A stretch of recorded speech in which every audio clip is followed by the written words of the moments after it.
Hello friends, welcome back to my YouTube channel HSC study point YSK। आज हम बात करेंगे how to calculate breaking load of ceiling.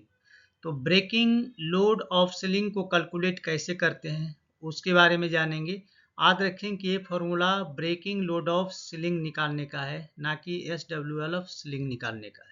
तो ये ध्यान रखेंगे, इसमें कन्फ्यूजन होने का डर नहीं हो। तो चलिए देखते हैं वो फॉर्मूला क्या है। तो ब्रेकिंग लोड ऑफ सीलिंग निकालने के जो फॉर्मूला होता है D² into 0.33 into 180 divided by 1000T। ठीक है, तो यहाँ पे जो 0.33 इसको कंसिडर करने की जरूरत है। यहाँ पे क्या होता है, D है जो यहाँ पे डाया है जो कि mm में रहेगा।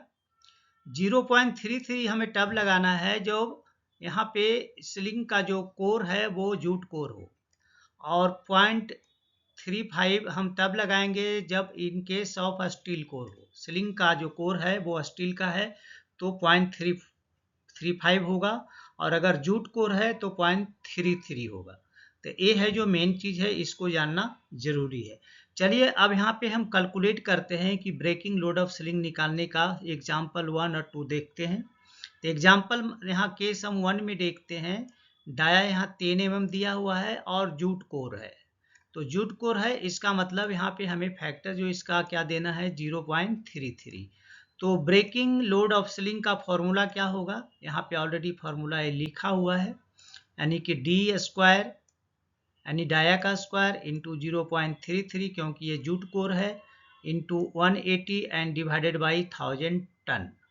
ठीक है, तो D² यहाँ क्या है, D कितना है 10 है, तो 10 इंटू 10 और into 0.33 into 180 and divided by 1000। तो अगर ये पूरा ये कैलकुलेट आप करोगे और उसके बाद 1000 से डिवाइड करेंगे तो यहाँ पे क्या होगा 5.94 टन, इतना आ जाएगा।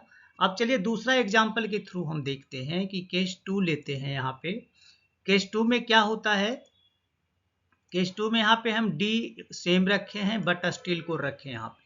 तो स्टील कोर में क्या आएगा 0.33 फैक्टर आ जाएगा, 0.35।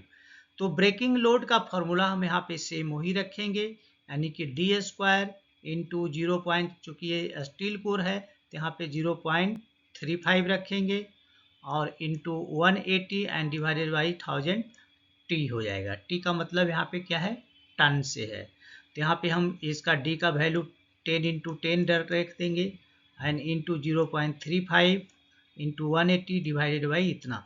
जब इसको हम कैलकुलेट करेंगे तो यहाँ पे हमें जो आंसर मिलेगा, कैलकुलेशन मिलेगा सिर्फ 6.3 टन। तो यहाँ देखिए दोनों में डिफरेंस हो गया, जूट खोर था तो कम आया और स्टील खोर था तो इसका है जो breaking strength, breaking load ceiling का ज़्यादा आया। तो ठीक है, तो अभी आपने जाना कि ब्रेकिंग लोड ऑफ सीलिंग हम किस तरह से निकाल सकते हैं।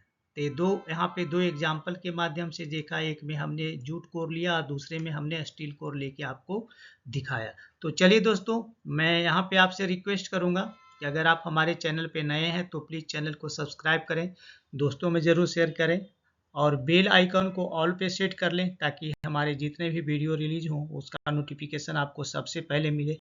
तो चलिए मिलते हैं आपसे नेक्स्ट वीडियो में, तब तक के लिए जय हिंद, वंदे मातरम।